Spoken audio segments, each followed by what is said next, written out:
recording! Woohoo! Yay! Oh, technology. It's great when it works. Well, welcome back to Gimme 5. I am so excited because we're starting a whole new segment here of catching up with the authors. Where are they now today? Where have they been? And where have I been? I fell off the planet, and now I'm just so glad to be able to reconnect with everybody. So today we're catching up with Maaja Wentz, and the last interview was December 7th, 2021. So it's been a minute or two.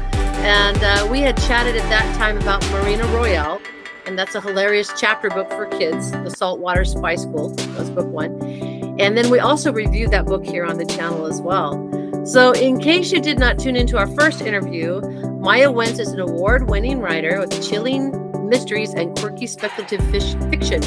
The Wattpad serial, Feeding Frenzy, Curse of the Necromancer, won a Wattpad, am I saying that right? Wattpad award. Yeah, okay, good. And became Maaja's first novel. The sequel, Double Dead Magic, is a cold case mystery featuring a witchy power struggle and a dragon shifter detective. And Maaja's unusual murder story, Inside of a Dog, appeared in Ellery Queen Mystery magazine. Wow, impressive. So without further ado, let's welcome Maaja onto the interview. Maaja, how are you? Oh, hi. I guess good morning from me in Toronto to you in Korea. It's evening, right? Yes, it is. You can see the windows. It's dark outside. Yeah. So good morning, good evening. Yeah. Good day. Maybe that's why they say that in London, right? Good day. So you get it right no matter what time of day you're on. How have you been anyways? Well, I've been doing really well. I went back to work live as a teacher librarian, and I've been doing that for a while. So I teach French in the morning and I teach library in the afternoon to little kids, and I kind of love my job this year. So that, you know, there's nothing quite like virtual school to teach you what you've been missing. So but yeah, and I launched Double Dead Magic in October because it's also very Halloween-y at an event called CanCon, a big convention in Ottawa. And then tomorrow I'm going to Comic-Con in Toronto, and I'll be speaking on my very first panel at a Comic-Con. So that's wow. exciting. How exciting. Are you nervous? Well, you know, I've spoken on a lot of panels, so I would say I'm more excited than nervous because it's a completely different crowd than I'm used to. I'm used to going to science fiction fantasy conventions and talking to adults about science fiction and fantasy. But I think Comic-Con is a whole other crowd. But what I love is they always have a Doctor Who booth, so I can get my picture taken with a Dalek. It's like, it's a whole thing. Like if you look, okay, you can't see it right now, but I have, I'm a Doctor Who fan. So this is my little TARDIS Christmas ornament. I love it. It's oh my God. You know, if I could make myself small enough, I really would like to travel through space and time. That'd be fun, huh? Wouldn't it? Yeah. But I think you can do that in books anyway. I mean, maybe part of the impetus to be a writer is that you want to take people on a voyage. And you want to take them through impossible spaces and incredible times. So absolutely. So inside the mind, we have our own time machine, travel machine, where we can go to all these fantasy worlds that the authors create. That's amazing. And also, like when I wrote Double Dead Magic, like part of it is when you're a writer, you can take favorite memories and favorite places and intriguing places, and then you can twist them together into your own invention. So, you know, Loon Lake isn't really a place, but it's based on my fascination with Balsam Lake and the island in the middle of Balsam Lake. But I've also invented and added an underwater cave that you can get through by scuba diving. But a lot of the geography is based on a real place called Peterborough. So, you know, if you're from Peterborough, you might be like, wait a minute, I recognize that cemetery. It's very unusual for a cemetery to have a beautiful lake view, because often cemeteries are not put on, the primest of prime real estate. But in Peterborough, they have this beautiful cemetery with really old stones. You could kind of remember the settlers from the 1800s, and look, some of the stones are old enough that you can't read the inscriptions anymore because they've just kind of melted with the rain over hundreds of years. So, sometimes I find like a real place can be very inspiring, but what if there were also dragons? What if right? What Throw a few dragons in there, why not? Yeah, like what if instead of having these mostly Irish and Scottish settlers, that they had brought their magic with them from the old world when they came. So, sure, they're colonizers, they're conquerors, they don't really belong there, but they're also, I think most people who write urban fantasy and who write about people who have magic, they're never the dominant people. They're the people in hiding. They're the people that, if everybody else knew about them, they'd be pulling out the torches and the pitchforks, and it would be like the finale of Frankenstein, Start roasting people, right? Yeah. So, it's, even though, like a 13-year-old, 14-year-old can read my YA, it's still got kind of that weight of real history behind it. Yeah. And you might not, you don't need to know that stuff to enjoy it, but it's definitely the inspiration. Yeah. Wow, that is so cool. Your imagination just fascinates me. I could never be a writer who could create these fantasy worlds, and I think I need to read more books so that I can create more fantasy worlds, but I have to leave it up to writers like you so I could read your books so I can have an imagination. Interesting fact about very young readers, they like to read things that are real. Like if you talk to a 4-year-old, everybody thinks that a 4-year-old would prefer a book about pink dragons chewing bubble gum and like total fantasy stuff. Right. But in a strange way, like the 4-year-old wants the realistic book. Because because reality is so amazing, right? Seen through the eyes of a child, reality just blows you away. Yeah. But the older we get and the more we understand reality, I think the more you want to escape into this fantasy world where anything is possible. So you have slightly older children, they want to be the superhero. They want to have the powers. They want to have all those abilities. And then why do so many adults read YA novels? Right. I'm one of those. Yeah, it's you want to not just recapture what you were like at that age, but also this world of fantasy that's so inspiring. I think really appeals to people who are, dare I say it, over 20. That was kind of you. I know. So this most recent one, do you happen to have a physical copy you can flash us? Yeah, and I got the same cover designer. Her name's Heather Center, and she's a brilliant genius. And gorgeous cover. Yeah, I almost can't afford her anymore. She's so amazing. So popular now, right? Yeah.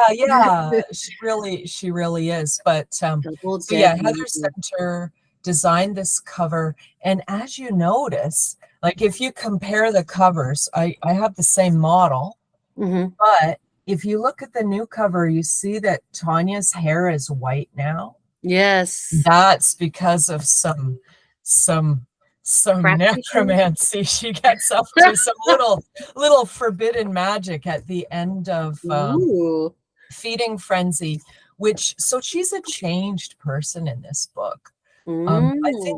I think if you're writing for young people, you really do have to have a big transformation in the book.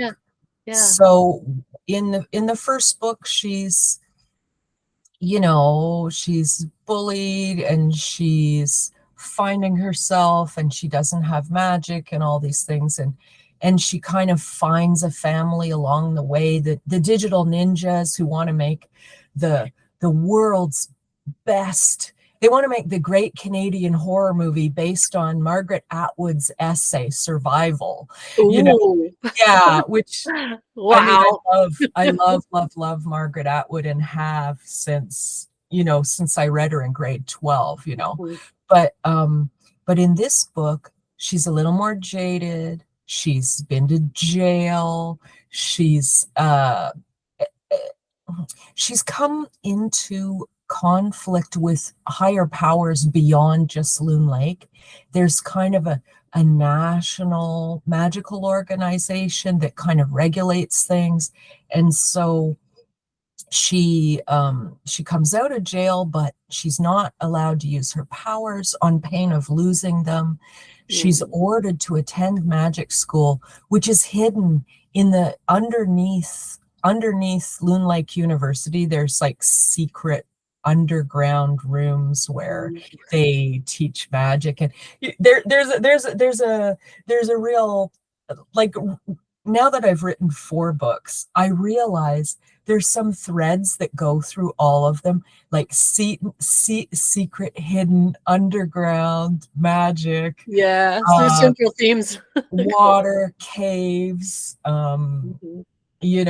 diving, submarine. There's a homemade submarine in this. Oh, cool. Which that was fun to research. Like, what would it take to make your own submarine realistically that you could drive around a lake, and and of course it's got the glass tops, you can see everything. And so in this one, Tonya's friends have been magically cursed to forget her, and she's not allowed to have any contact with them. But she's pining for them. She's pining for her best friend, Priya. She's pining for Drake, her boyfriend, who at the very end of the last novel, it looks like they might, become boyfriend and girlfriend. It's very chaste because I write very clean, but mouse. She's an 18-year-old woman, and she's got her first boyfriend at the end of the last novel, and now she's lost everybody and everything. And she's become connected with her birth mother, and they're getting she's getting to see that, her aunt from the first book, who she's really felt more affinity to than her mother. And then she finds out that is actually her birth mother. She isn't her aunt. So there's all sorts of politics in this little town that affect her. But like in every YA novel, right? The adults and their politics are kind of over to one side, and the important characters are the teenagers, right? Yes, of course. So, yeah, because it has to be that way, or it wouldn't be fun to read. Anyway, also boring. Yeah. So there's this one scene in here, spoiler alert, where she washes up on the island because tentacles, and she throw that because tentacles. Yes, this great tentacle thing takes her sea-doo, which is like a skidoo that goes over water. Oh yeah. It grabs her sea-doo and it pulls her under, and she wakes up in this underground cave on the beach, and she realizes, oh my gosh, the digital ninjas are filming a horror movie on the island, and I'm not allowed to have any contact with them because they're not allowed to remember who I am, and I'm not allowed to make friends with them again. But she's afraid of heights, so she tries so hard to climb the ladder out to the top of the mountain, but she can't do it. So she ends up in this submarine built for one, sitting behind Drake, going, oh my God, oh my gosh, oh my gosh, oh my gosh, oh my gosh. And anyway, well, I won't completely spoil it for you, but just let's just say that all the main characters from the first book are in this, but it's twisted. And Roberto, one of the characters I loved writing in the last novel, because he's from Peru, and of course I've been to Peru, I have relatives in Peru, and he's like the rich private school kid who comes to this little town and goes, what am I doing here? If my mother hadn't forced me to come here. Oh my gosh. Yeah. And he's a little bit older, and he's like the handsome dude. But in the first book, he's kind of the villain, and in this book, he's even more villainous. So it's handsome on top of it all. He's the handsome villain who, you know, I wanted this to be Priya's book. Priya's the artist who makes these giant. She's making a giant sculpture. She thinks of a prehistoric creature, but what happens is, through Roberto's influence and magic and lightning, and she's kind of like Dr. Frankenstein. You know, she has that scene where she's like Victor Frankenstein and the lightning, but the lightning isn't coming through science. Right. It's actually coming directly through her. Whoa. And channeling into this thing. And so even though she's not local, she's from Toronto, she didn't grow up here, she doesn't have ancestors here, but the magic finds her. And so her magic is kind of like art magic, and it goes through her, and it turns what was going to be a giant dinosaur into a dragon. And Roberto is using her, because it doesn't just turn that fantastic, you know, huge sculpture that, you know, she's very ambitious. She wants her sculpture to make a statement. She wants to prove to her family that studying art isn't a waste, you know, and that she shouldn't be studying engineering or something more professional like doctor or lawyer, you know. So she's got that inner conflict, but and ambition. But what happens is Roberto diverts her magic. So at the same time that it, well, let's just say she brings a creature to life that you can't put back. but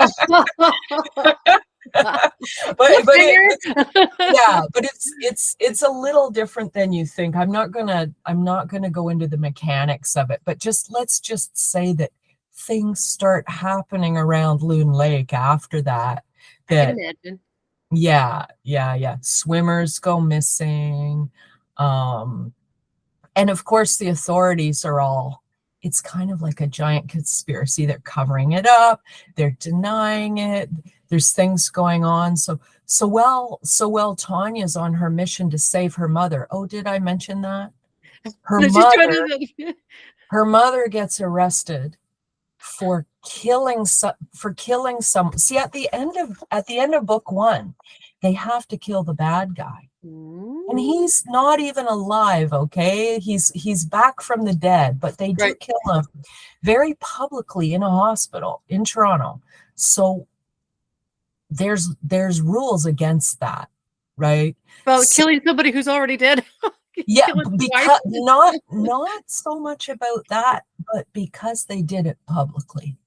So she and her mother are in big trouble. So Tonya gets released on parole, but the bad guys that are kind of coming and starting to control the town have now arrested her mother.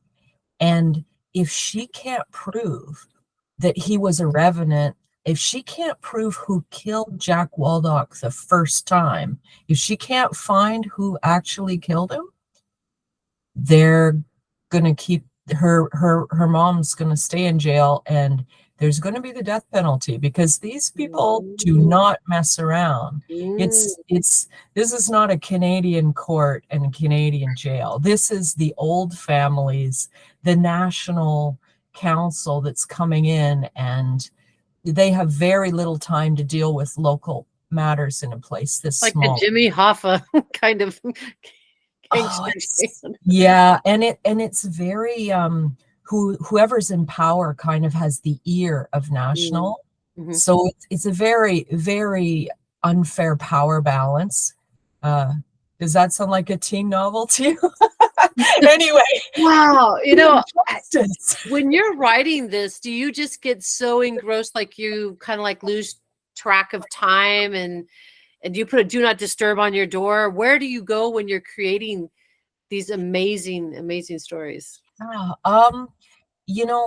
I just kind of let my weird imagination take me where it wants to. And I'll tell you what the challenge of this book was. The challenge of this book was not writing it. The challenge was editing it. It took me years. It's been years since we've talked, right? Yeah, and I've only just put out my fourth book in October of 2023. The book 3, the third book in this series is written.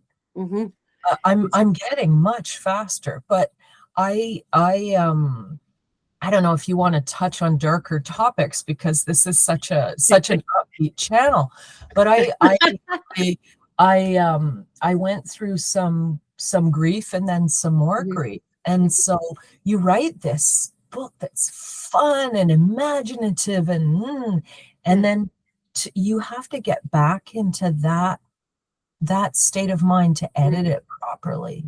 Right. Yeah. So I would say the difficult, like, how do I come up with these ideas? Well, my problem is filtering my ideas. I get so many and deciding which ones are actually worth pursuing. But the challenge of this book wasn't coming up with all this wild and crazy stuff.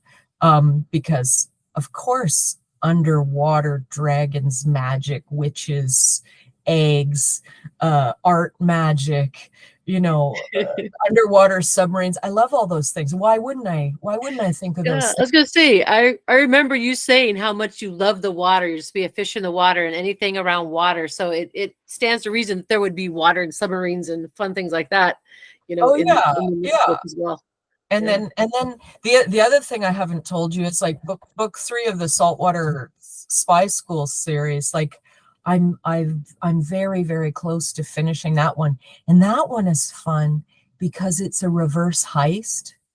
So so it opens with this giant clam who has lost her pearl, and she's bawling her eyes out because she has to do her debut concert at the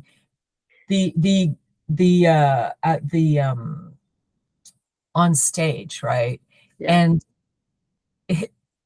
she can't sing properly without the pearl. It resonates with her voice, and so so this is Hubert, my little tiny little crab who can turn in. I love Hubert. Yeah, Hubert. So he's this. So this is the guy. So he's this tiny little crab who has a soccer ball. A tiny little toy soccer ball is his shell, and he likes to spy on people on the beach. But what's happened is he was so brave in rescuing Little Red at the end of Hunt for Red Octopus that Olga, the bully's dad, is actually the headmaster of Saltwater Spy School. So he's invited to come to Saltwater Spy School. Olga resents it because that was her special thing. I remember Olga. Yeah. Olga, the thing about Olga is like, when your best friend is best friends with a bully, you can't ignore her. You can't avoid her. You just have to figure out how to get along, So now he doesn't have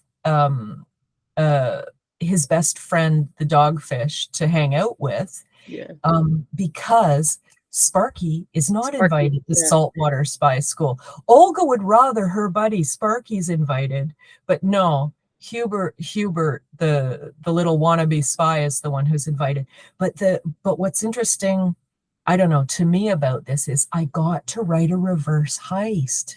So a diver steals cruelly, horribly, horrifically,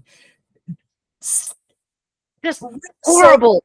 Rips open the giant clam, doesn't kill her, thank goodness, but rips open the giant clam and steals this pearl that she's been working on since she was microscopic. Oh my gosh. Yeah. And so what happens is Hubert gets voluntold that he is going to go on land because he can go on land. You know, he isn't an aquarium type.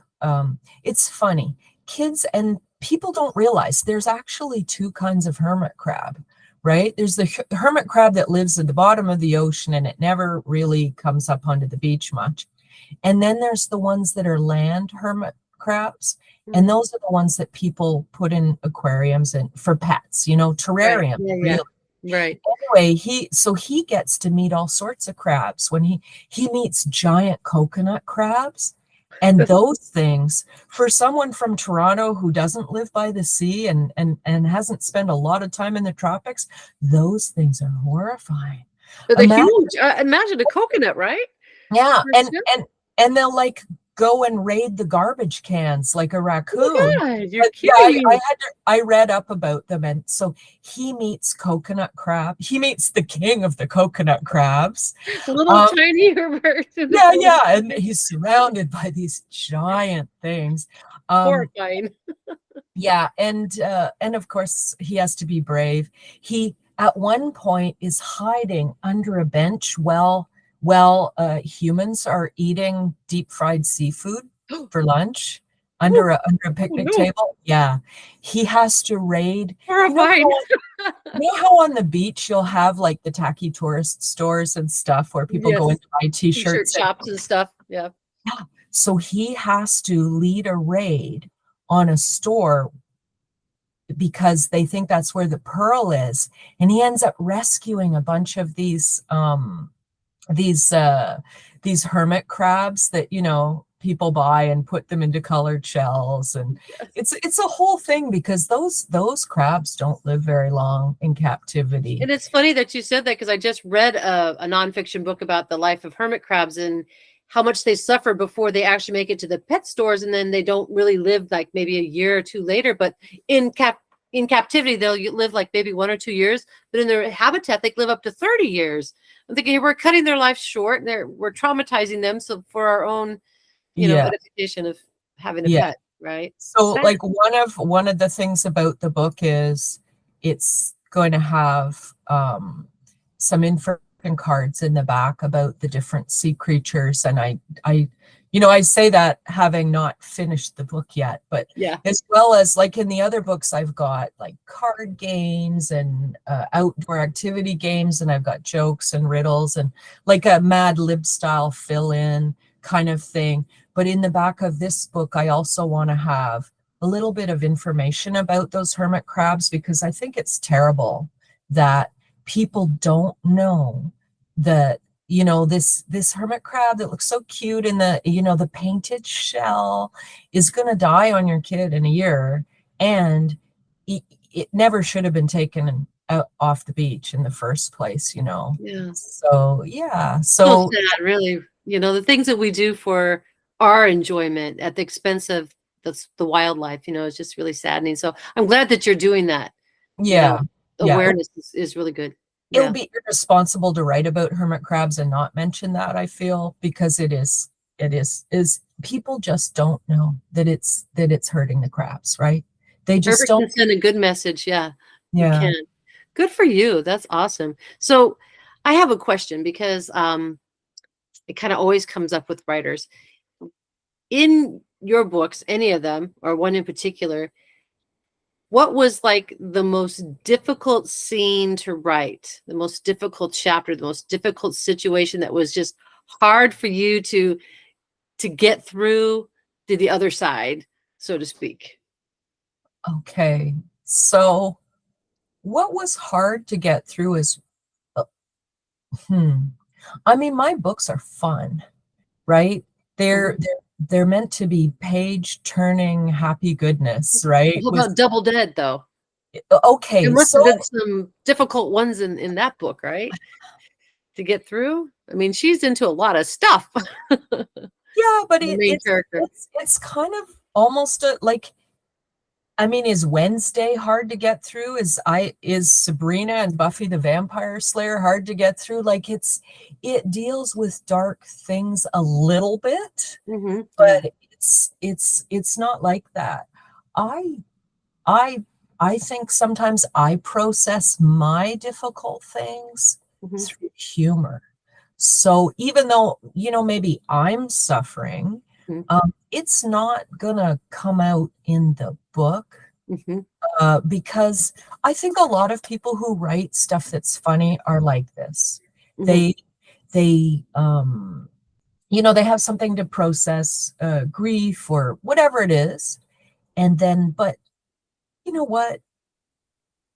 As intriguing as my personal grief might be to me, sharing it with people who don't already love me, not gonna happen. Like it's not fun for other people, right? So, I think it just comes out more in the themes, the search for the mother, the search for belonging, you know what I mean? It's right, yeah. So no, there is no scene in here that I found was difficult to write because the content is difficult. But I mean, I'm only on my 4th book. I mean, I have 2 more manuscripts that are almost done. Okay, so I'm really ramping up. But the difficult part of Double Dead Magic was editing it after my mother had died, and then my mother-in-law died. Oh my! And my mother-in-law had, it kind of went on for a while. It was not. So that's about as much as I'm going to say about that. But to write comedy, and to write the sort of page turning and the sort of cliffhanger ending and the things that made people like the first book on Wattpad, to get to mentally be in that space when I was editing it, that took me a while, because I had to get back to my happy place again, You be in your right mind to be able to edit properly, right? The way you want it to be. Yeah. But I mean, there's no content in this book. Like, there's nothing in here that you couldn't share with a 14-year-old, I don't think. As a matter of fact, and this is terrifying, one of the teachers at my school bought a set of them for her class. And I'm like, okay. That is terrifying. That's awesome.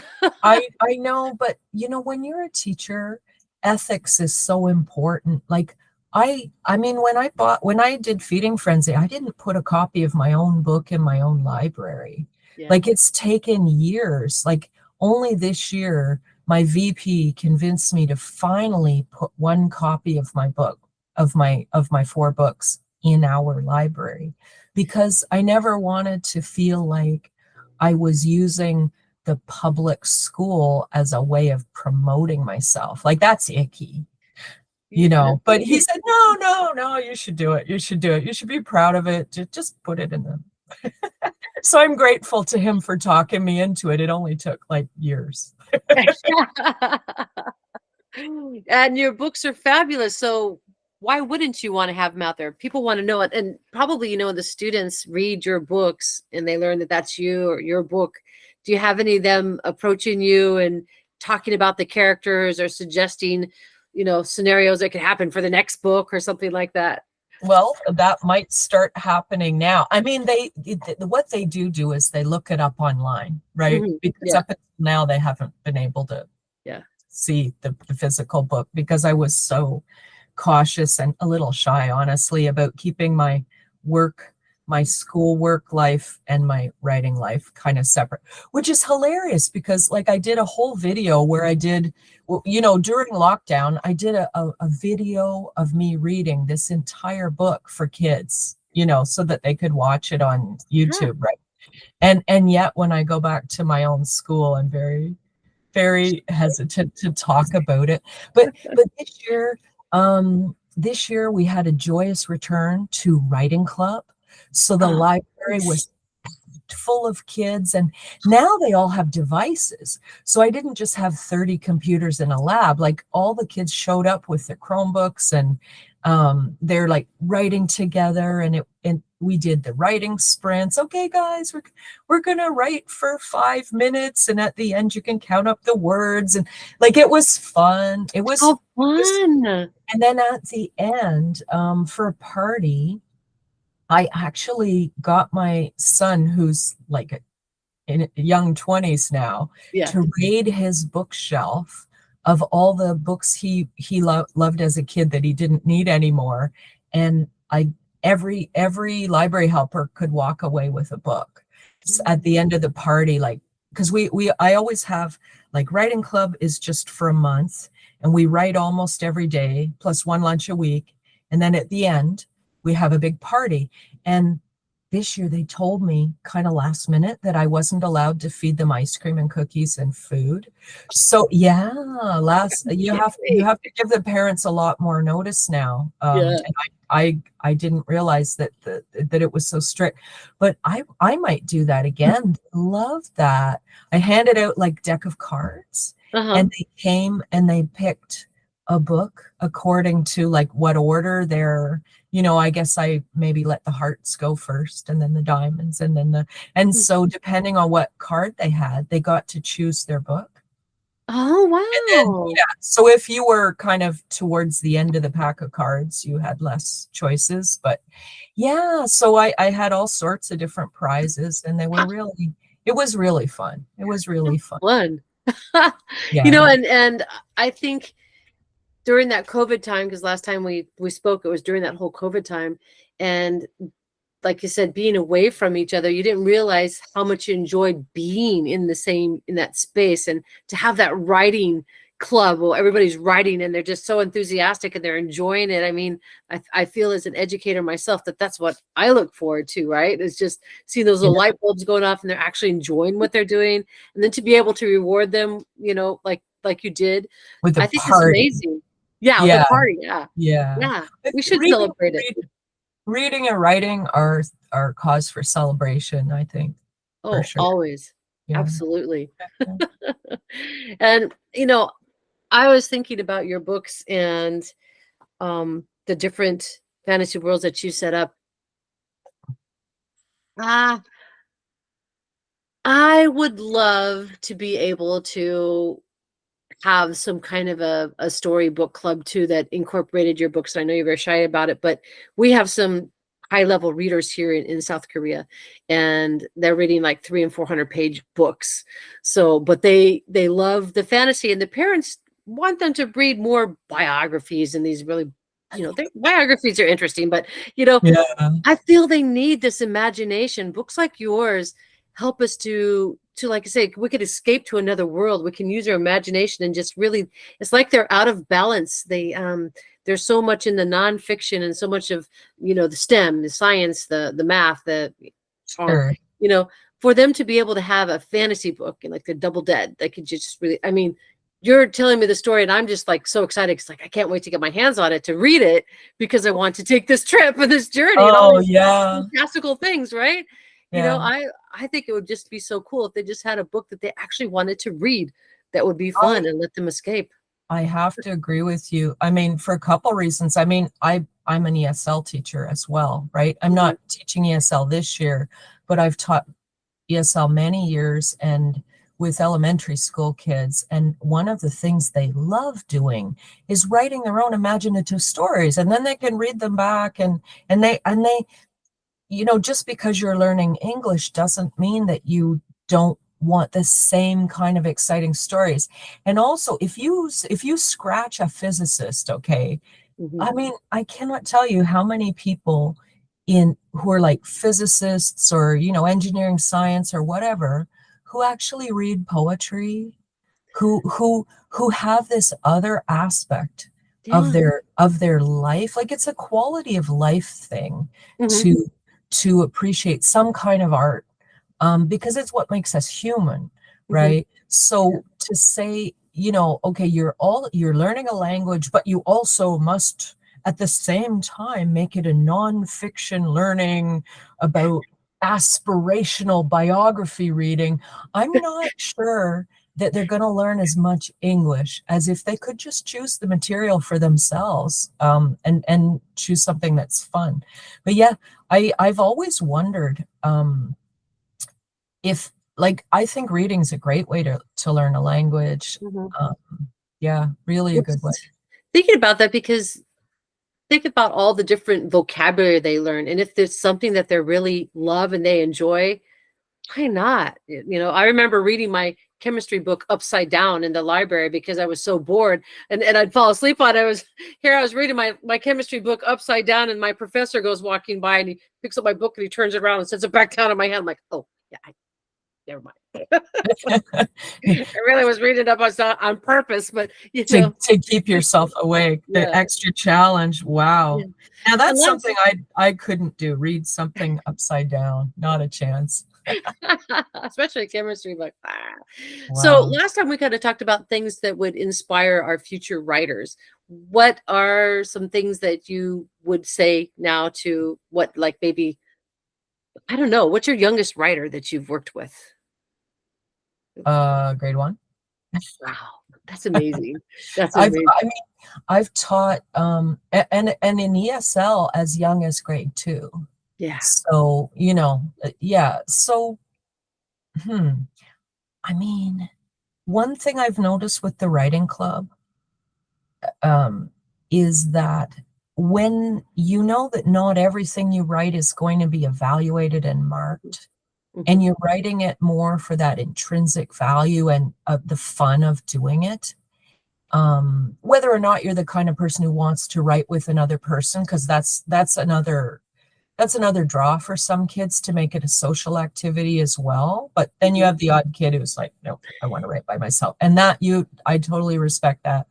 And I'm more like that myself. But I think by taking some of the pressure off having every piece be shared with an adult and every piece being evaluated, really returns a lot of the joy to it.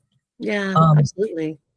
And also, I mean, there's the famous, I don't know if it's Malcolm Gladwell that quotes this or not, but they did studies in art, where people made pottery, and it was a test. There was the group that just had to make as many pieces of pottery as possible, and the professor, this is at the university level, would mark them on the quantity, and they would get their mark based on quantity. Okay. Oh. And then there was the other group that spent the entire term trying to make the one great pot, and they spent a lot of time thinking and theorizing and deciding and planning, and what happened was the people who went for quantity also made better pots. Right? Really? So their quality was also better. And I think in writing, because it's such a craft work activity, it's a craft, not as well as an art. I think anything that encourages kids to make it a low stress, fun, let's just count your word count activity, is going to take the pressure off. And also with kids, I think, really with young ones, let them draw a picture first. Let them tell the story verbally first. Writing happens later. First, think of the pictures, and then you tell your friend, and then maybe you tell your teacher, and then, if you're young enough, someone scribes it for you, because the actual act of writing can be hard on little kids. They don't have the fine motor skills. Sure. And so, but like if they were to write everything that they want to write down, their hand would hurt. So, and you don't want to do that to them. Yeah. So, kids' imaginations and their ability to tell stories is far beyond what they can put on paper. So, recording a story, using software to transcribe it as they speak is very good. That's a good idea. Yeah. Yeah. Like, And there's a lot of different platforms that do that. I mean, I can email you some suggestions later if you like, but that'd be great. Yeah. Yeah,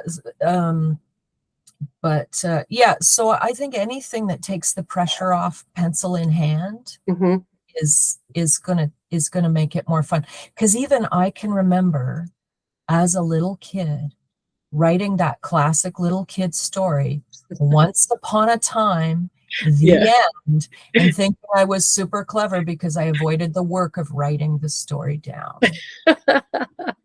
And I grew up to become a writer, so go figure. So Once Upon a Time, blah, blah, blah, blah, blah, the end. No. Once Upon a Time, the end. Oh, that was it. Yes. And I was very young, and I thought I was extremely clever and the first person to think of doing that. I was not. You've come a long ways. Yeah. Now I don't even write the end. I just, I just send it to be continued. ... Speaking of that, I was interested, and I'd gone to your website. I went to your website, and I love the cover of Inside of a Dog.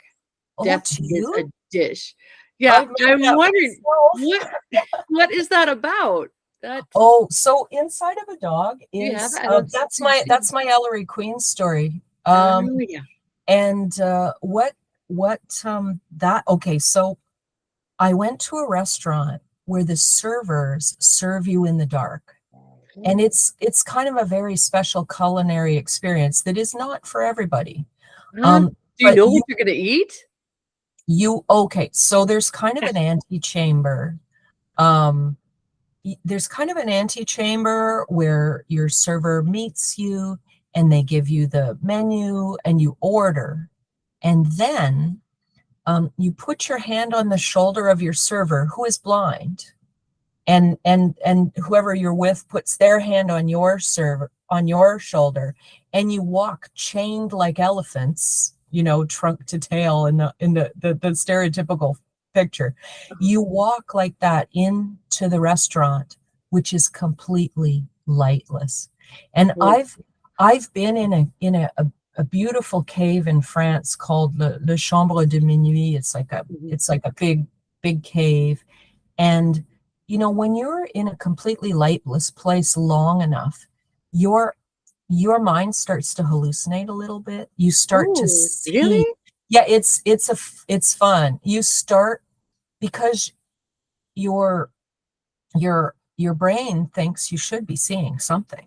Yeah, so to start making images. So when that happened to me in France, what happened was I would see like a black on black wavy movement in the dark. And like I'm lying on my back in this cave and looking up at the ceiling. And it was kind of a transformational experience for me. I think it's one reason I love caves. But so you go into this restaurant and it's like returning to that black cave.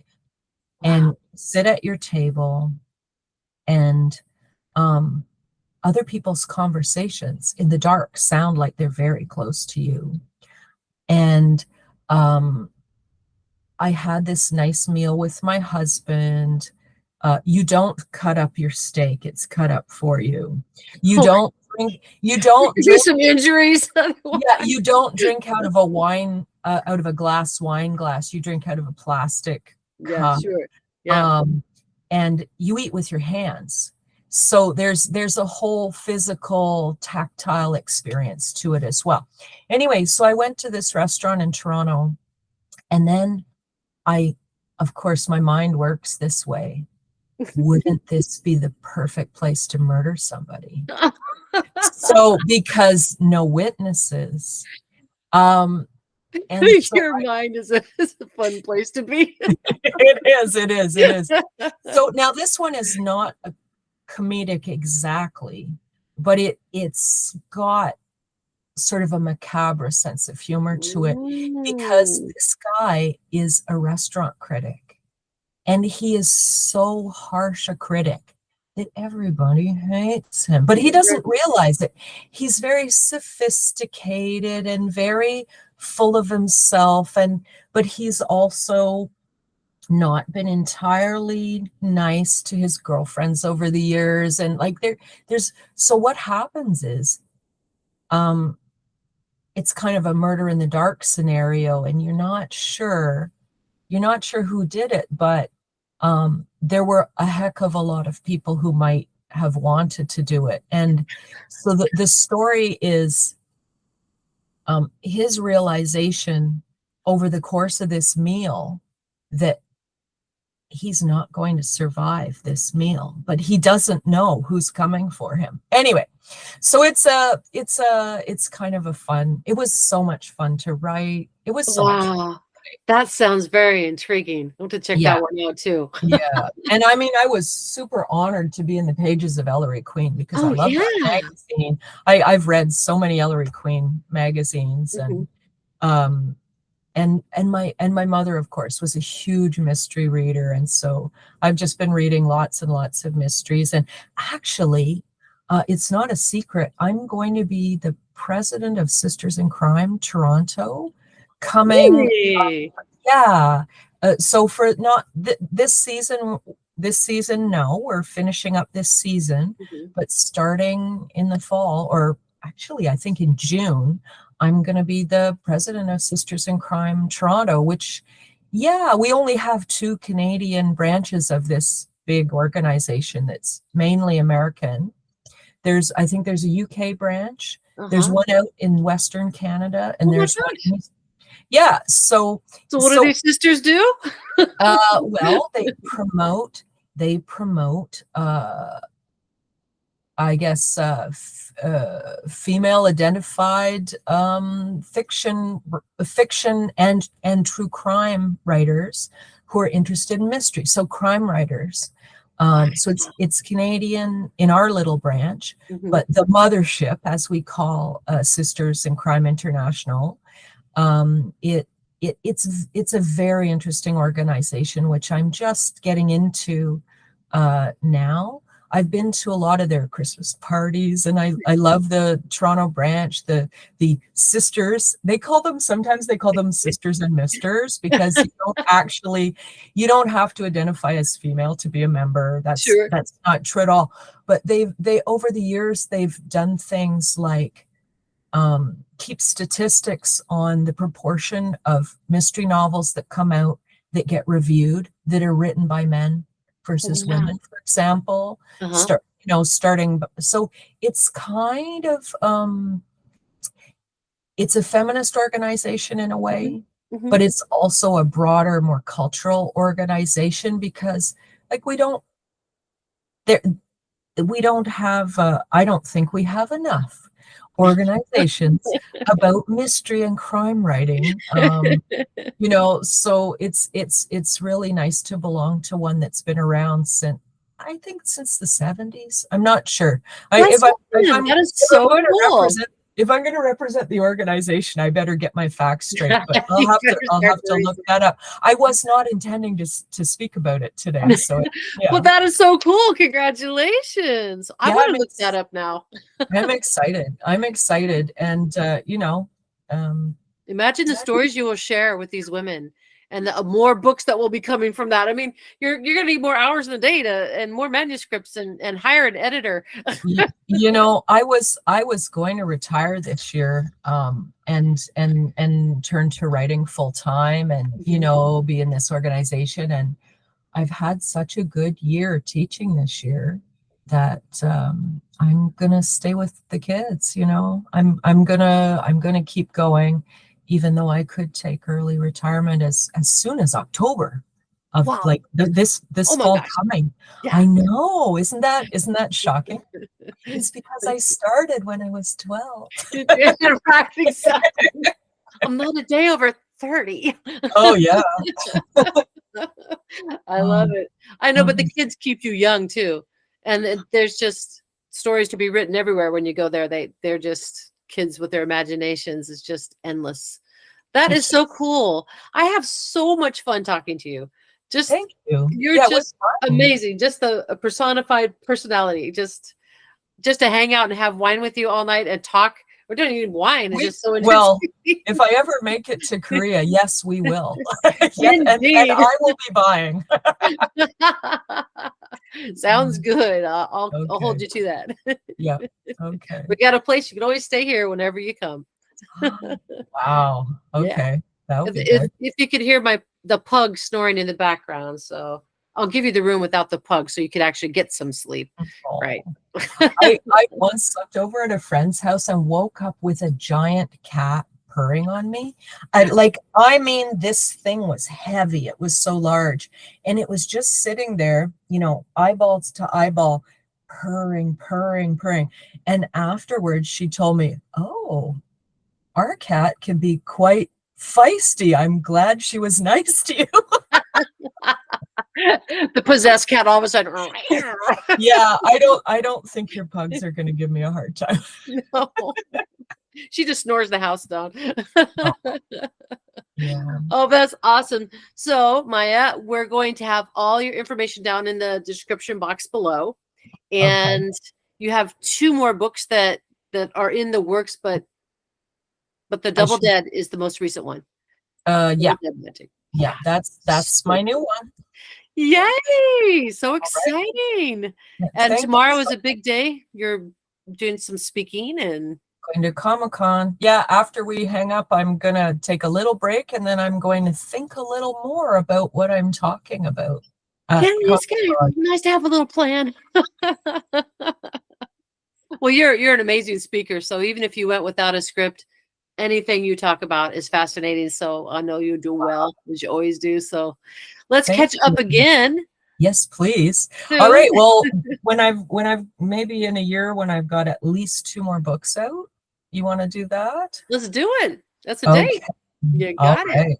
Thank you. Well, until then, I'm going to be reading and catching up into some fantasy land there with the newest one. Okay. Yeah. And if you want me to talk to your Korean kids, I mean, why not? Wouldn't it be great? If you find that they like the book, I will definitely make a little Zoom appearance if our schedules can connect. Yeah, most of their classes are at nighttime, so it would be early morning for you. They're about 6 early, like 6 or 7 before work. Yeah, before work. Yeah, like maybe 7. I leave for work at 7 a.m. Okay, so you're up. I'm up. But I'm also at work Monday to Friday. So it would have to be, we'd have to work it out. So it'd be like right now is my March break. So you're talking to me on a weekday and I'm not at work because it's March break. Am I holding up from work? Yeah, no. No one is expecting me to be at work today. So we could do it at a March break, or like, I have summer holidays that probably don't correspond with the Korean ones, right? I have July and August off. They have August off. That might work. Yeah. Yeah. So we could do like a weekday in July. So yeah, if they read the book, if they don't read the book, they're not going to want to talk to me probably. Right. Yeah. But if they read the book and they like it, hey, I'd love to drop in on a class. Story club, a book club. Yeah. That would be awesome. Well, we'll shoot back and forth in the emails, and anybody who's interested, maybe, who knows, maybe we'll get a whole thing going. I mean, endless possibilities. I mean, here's late at night. I haven't had my coffee because I shouldn't drink coffee this time of night, but my brain's still going now. I'm not gonna be able to sleep. You're amazing. Okay. Peace and love. I'm so excited for all the books, and I'm sorry, but my favorite little character is our little hermit crab, Herbert. So I'm so glad you're going to put some information about the hermit crabs in the back of the books. Yeah. Well, I grew up with Jacques Cousteau. Like, what's not? And I mean, when you look at what's happening to the ocean right now, and coral reefs, and like, it's like, I refuse to write something depressing, but that doesn't. But I mean, the kids I teach are city kids. And I think if we want our kids to grow up and save the world, if we don't give them a love of nature, they have no incentive. You're right. They don't know what they're losing, because they stay inside and play video games. Like, why would you even think about the coral reefs bleaching and losing all of our sea critters if your idea of a sea critter is part of a video game, you know? Exactly. Well, you know what? You should check out Milo's Adventures. I have 3 books, and they're all about the pollution in the ocean and Milo is a handsome jellyfish, and he's the main character. So there's when Milo met Sari and when Milo met Professor Seymour, and he's a very wise worm from the university there, and it educates him on all the microplastics and stuff that are in the ocean. And the last one does include the coral reefs. And it sounds like you and I really care about the same things. I will definitely check out your books. Yeah. Yeah, I'll be happy to even send you the PDFs, and you can just put them on read aloud. They're short. Well, I think I should at least buy them. But anyway, yeah. But yeah, you can do both. You can do both. Sounds all good. Right. Thank you. And I'll send you an email with some links if it'll probably make it easier. Definitely. You shouldn't have to look anything up. Okay. Awesome. Right. Maaja, you're amazing. Thank you so much for today. It's been an honor, and we'll be talking again very soon. Likewise. Okay. Next time. Bye for now.